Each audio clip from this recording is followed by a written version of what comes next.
Welcome to another edition of Fast Break. I'm Penny Davis, NCAA National Coordinator of Women's Basketball Officiating. This video is the second of a two-part series on replay. In the last video, we covered required replay reviews. This video covers many of the replay review situations that are permissive and highlights those items that can be appealed by a head coach. There are 19 situations that can be reviewed. 4 that involve elements of a free throw, 5 related to scoring, 3 related to timing issues, 4 tied to intentional and disqualifying fouls, and a few others. Coaches have the option to appeal and require a review in 13 of these situations. As a reminder, if an appeal is made and the ruling is not reversed, or the time limit for correcting the ruling has expired, the coach's team is charged a timeout, per Rule 5, Article 15. Please refer to the rule book, as Rule 11 covers all of the scenarios. Let's look at some of the most common situations. It is permissible for officials to use replay to determine if a made basket is a 2 or 3-point goal. Officials will either signal that the play will be reviewed at the next media timeout or quarter break, unless the try in question occurs in the fourth quarter and there are no media timeouts remaining. The ruling on the floor was a 3-point goal, however the goal was changed to a 2-point goal as the original ruling was reversed, because the shooter's right foot was not behind the 3-point line. If the officials do not review this on their own, a coach may make an appeal for a review within the proper time frame.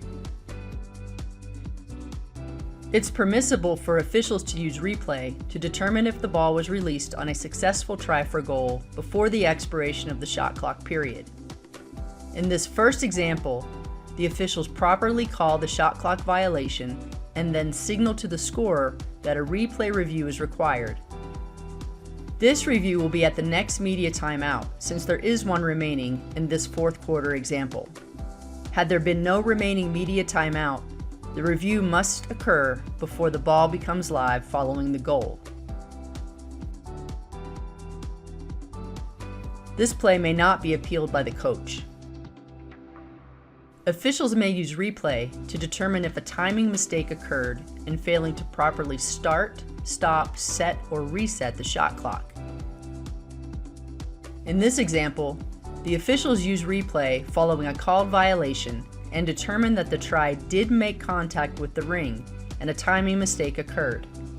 Since play was stopped with white number 4 in possession of the ball, play is resumed with possession to white at the point of interruption, which includes setting the shot clock to 19, accounting for the time that white number 4 possessed the ball before the whistle sounded. Nice job on this review and administration. This play can be appealed as it involves a timing mistake since the shot clock was not properly reset. It's permissible for officials to use replay following the ruling of a contact foul to determine whether an intentional or contact disqualifying foul occurred. In this example, the play was reviewed and correctly deemed a personal foul with no upgrade, as the foul did not rise to the level of an intentional or disqualifying foul. If the officials do not review this play on their own, a coach may make an appeal for a review. It's permissible for officials to use replay to determine whether a successful goal shall count when a foul is committed by or against a teammate of the shooter at any time during the game. In this first example, a foul is called on the offensive player for an illegal screen. Since the foul is by the offensive team, the shot would need to be released before the illegal contact occurred. The basket is correctly disallowed. When there is a defensive foul by an opponent of a shooter, the act of shooting is the decision criteria used to determine if a made basket will be counted. In this example, a blocking foul is called on the defensive player, but the offensive player is not yet in the act of shooting, based upon when the illegal contact occurred. The basket is correctly canceled.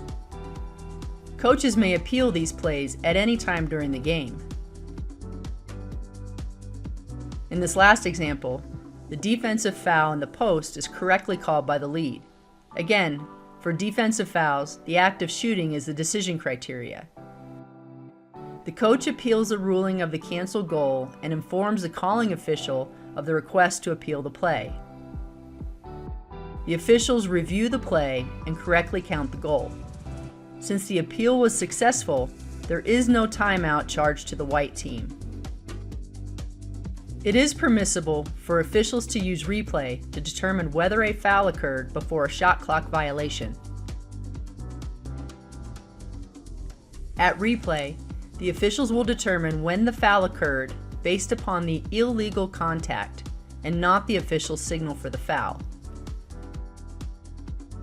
When replay determines that the shot clock violation occurred before the foul was committed, the officials shall reset the game clock to the time of the shot clock violation and cancel the personal foul. This play may not be appealed by the coach. The rule permits officials to use replay to determine which team caused the ball to go out of bounds only in the last 2 minutes of the fourth quarter or overtime. The rule also permits a review when an out-of-bounds violation is called, like in this example. Officials may review whether the dribbler did in fact cause the ball to be out of bounds. There is not conclusive evidence in these angles. However, when replay determines that the player was not out of bounds, the play is treated like an inadvertent whistle, and play shall resume at the point of interruption. Officials may only review this play on their own in the last 2 minutes of the fourth quarter or overtime, and will do so when the presence of doubt exists with the call on the floor. This play may not be appealed by a coach. I hope you have found this information helpful. Part of growing the game includes educating players, coaches, officials, and the fans of the game. Thank you for your interest in learning about NCAA women's basketball officiating.